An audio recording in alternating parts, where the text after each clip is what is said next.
We have an update tonight on a News 4 I-Team investigation that resonated with thousands of you. The I-Team first told you about home health nurses and aides in D.C. paid for with your tax dollars, accused of sleeping on the job, and patients say it's putting them at risk. The aides are provided to D.C. residents with disabilities and the elderly who require care in their home. Well, we now know that since our report, the City Inspector General opened an investigation. Investigative reporter Tracee Wilkins was the very first to report this story last month. She's here now with an update on what's happening now. Tracee? Well, Sean, the story of Damon Brooks clearly struck a chord with many of our viewers. On YouTube, the story got more than 500,000 views and thousands of thoughtful comments. Brooks is paraplegic and depends on help in his home through a program paid for with your tax dollars. Now, the Medicaid Fraud Control Unit with D.C.'s Office of Inspector General wants answers. I don't want anybody to, be a casualty or anybody to, lose the quality of life due to somebody's negligence. Damon Brooks says he's well aware that he potentially put his own health at risk by talking to us about what he says home aides and nurses were doing in his home overnight.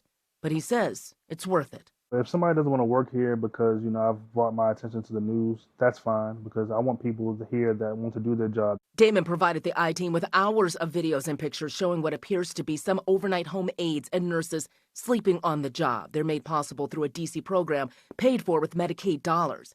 Damon, a working journalist, requires assistance most hours of the day and night at home. He says for years, night after night, he's been unable to wake aides when he needed them. Since our story aired, what's been happening with your care?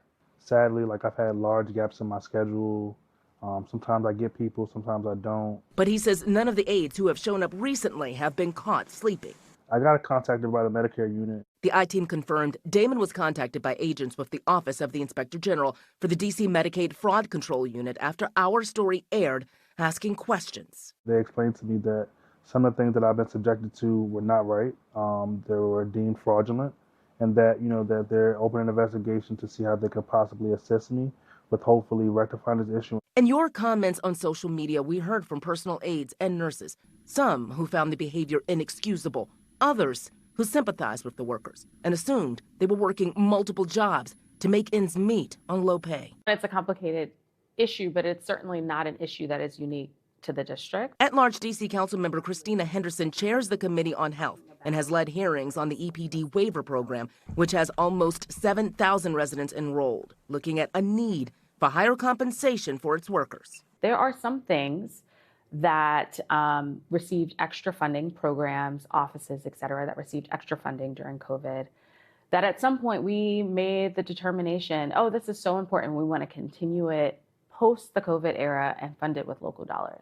How can this not be that? Henderson says over 4 years, the district's experienced a decline, losing an estimated 13% of licensed health aides and 28% of its certified nursing assistants. It's hard when you to recruit someone who could be making more at a Starbucks or another retail job, and it be less labor-intensive work than what they're currently providing. Henderson estimates that it will cost more than $89 million in federal and local money over the next 4 years to properly fund wage increases for the program.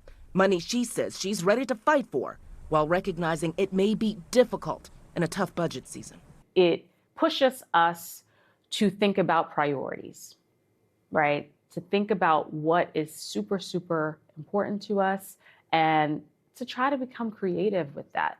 If you could talk to the council to tell them that this is something that you need, how would you convince the D.C. Council to find the dollars? I feel like they should make, exceptions, find a way to expand the budget. But I believe we all have to work together in order to get a common goal, and that's for nurse professionals to get compensated more and for patients with disabilities to get the care they deserve and need to thrive in the community.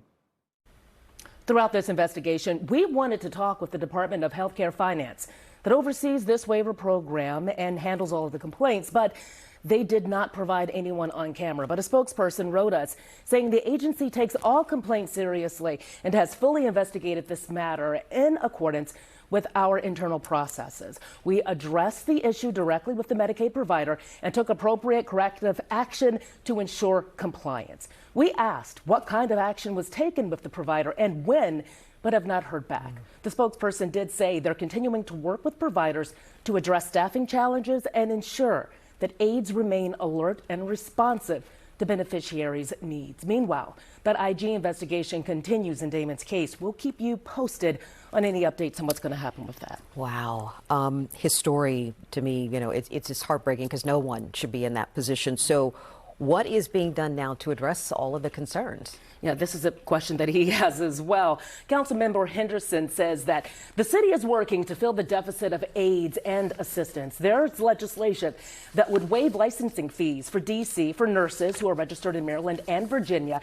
Last year, the city also made investments to allow for high school students to begin their education and working toward becoming certified nursing aides when they graduate. So that's all very good, and they're hoping that that will help to fill the deficit. But in the meantime, we have people who are saying, what's happening with these nurses, what's going on with these overnight shifts, and then also just questions about, is their pay going to be raised and is there money to do it? So they're going to be paying close attention to the budget process to see what happens with that as well. I'm glad you're digging into this. I know a lot of people, are watching and hoping we can get something accomplished here. Absolutely. We heard from folks on social media. They have a serious concern about what's happening here. Makes sense. All right. Thank you, Tracee.